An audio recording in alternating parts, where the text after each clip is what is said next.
A few weeks ago, I told you Japan eats rice every single day and still outlives almost everyone on Earth. The comments, they came in strong, split right down the middle. Half of you said rice is fine, it's always been fine, stop demonizing a grain that's fed civilizations for thousands of years. The other half said rice is exactly the problem, fast digesting starch, quietly wrecking blood sugar one bowl at a time. Here's the truth, you are both right, but you're both missing something significant. I spent so many years of my life eating rice, more so than anyone probably watching this video. It came out of government printed bag that said for prison and military consumption only, and it nearly wrecked my health. Meanwhile, centenarians I have met twice my age halfway across the world eat rice every day of their lives and are still working, walking, outliving their own doctors. Same grain, name, completely different outcomes. By the end of this video, you're going to know exactly why and exactly how to eat rice the same way the longest living people on the planet actually do it. I've sat kneecap to kneecap and saw them. Welcome back to the Fountain of Youth. I'm Leon. I've dedicated my life to extending yours. Let's add some years. Rice was never the villain. It's not even really the hero either, though. Rice is a vehicle, and a vehicle only ever delivers what you load into it. Call it the vehicle effect. Rice itself is almost nutritionally neutral, mostly starch, little protein, whatever vitamins survive the milling process. It doesn't have a personality of its own, so to say. It picks up the nutritional identity of whatever's riding inside it. And however it's driven, load that rice with junk, it's going to deliver junk, and it's going to deliver it fast. Load it with the right cargo,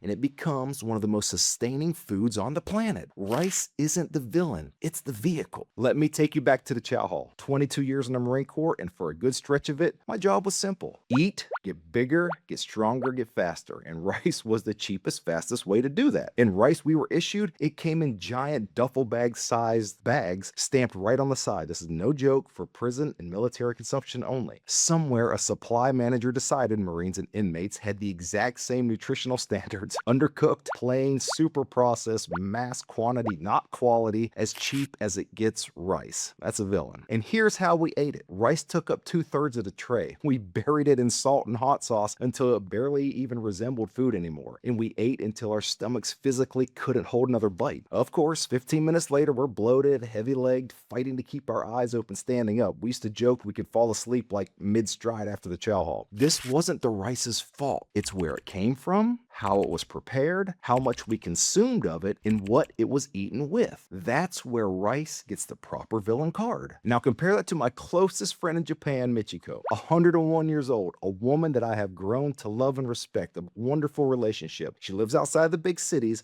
and she still grows, harvests, and cooks her own rice every single morning. Here's the thing, her rice is also never the main event. It shares a bowl with natto, a fermented soybean traditional Japan dish. It smells like nothing you've probably had before. Taste that's an acquired taste of magic, I would say. This, along with a small portion of grilled fish or some pickled vegetables from our garden. She told me the one time, we treat rice like a guest at the table. It's not the whole party. I've never forgotten that line. For them, a little bit should go a long way when it comes to rice. Another example is Miss Linha. She was a hawker stand owner I spent time with in Singapore, still working behind her own counter at over 90 years old. She served rice in portions you could almost fit in the palm of your hand. Of course, it was always next to some steamed fish, tofu, vegetables, never alone, and definitely piled high, not the rice. When I asked her why the other items on the plate were bigger portions than the rice, she looked oddly at me and replied, "Rice is the plate," she said. "It's not supposed to be the meal." That hit me a little bit there. Both of these incredible women are not only magnificent in their longevity journeys, they are unknowingly demonstrating the same science. When you eat rice by itself, it digests fast and does spike your blood sugar hard and lets you crash an hour later, tired, foggy, hungry again. Way too soon. But add protein to the same bowl of rice, and researchers show you can cut that glucose spike by roughly a quarter. Add some fats on top of that, it drops by half. Then add some fiber. Studiers and CGM YouTubers all over show the spike can fall by 3/4 or more. Do all three at once. Natto, fish, vegetables, exactly what Michiko does with hers, and you can literally flatten that curve entirely. There is no spike, there is no crash, there is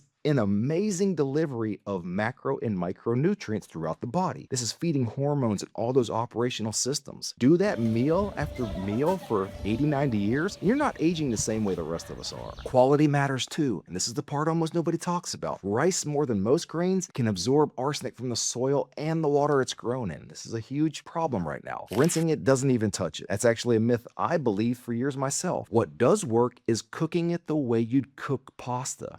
Way more water than rice, 6 to 10 times as much water than rice, then draining that excess before you eat it. That simple change can remove more than half the arsenic in every serving. Combine that with rice that's less processed and less industrially farmed, and you're not just eating a different food. You're eating a genuinely cleaner version of the same one. So why does rice have such a bad reputation in the West? Some of this is real. The rice most people actually eat here is processed stripped white rice, eaten in enormous isolated portions, often stir-fried or almost deep-fried in heavily processed seed oils, or drowned in sugar-loaded sauces with a slew of chemicals in them. That's a very different food than what Michiko is eating. And then some of it is just how the modern low-carb conversation works. Every starch gets lumped into one villain category: corn, wheat, rice, potatoes, regardless of how it's actually grown or prepared. Rice did not get a fair trial here. It got convicted by association. Now, none of this makes rice some magic longevity food either, and I want to be honest about that. Self-discipline, purpose, community, activity level, your overall diet pattern still matter more than any single ingredient on your plate. And I bring you those untold secrets every single week that nobody else delivers, from firsthand interviews,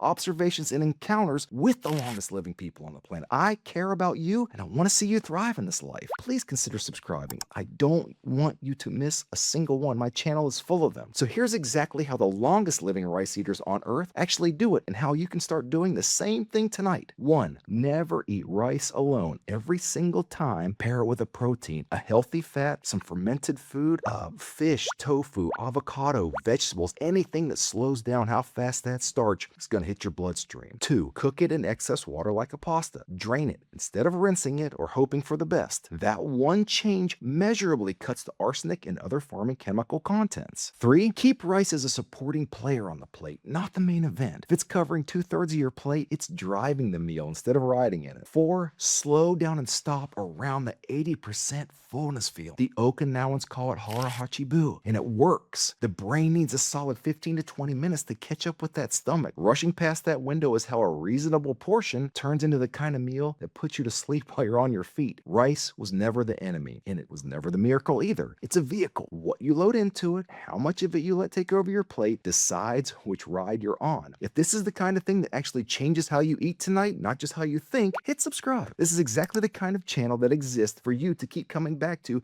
get first-hand frontline knowledge. And if today changed even one thing about how you look at your own plate, there's another video that just popped up that's waiting for you. It's going to change a lot more than that. Don't miss it. Please take a look. And also, draw me a comment. Tell me which camp you're in. Rice is fine, or rice is the problem. As always, thank you so much for watching today. Stay fully committed to getting us, the people we love, to our 100s. See you in the 3000s.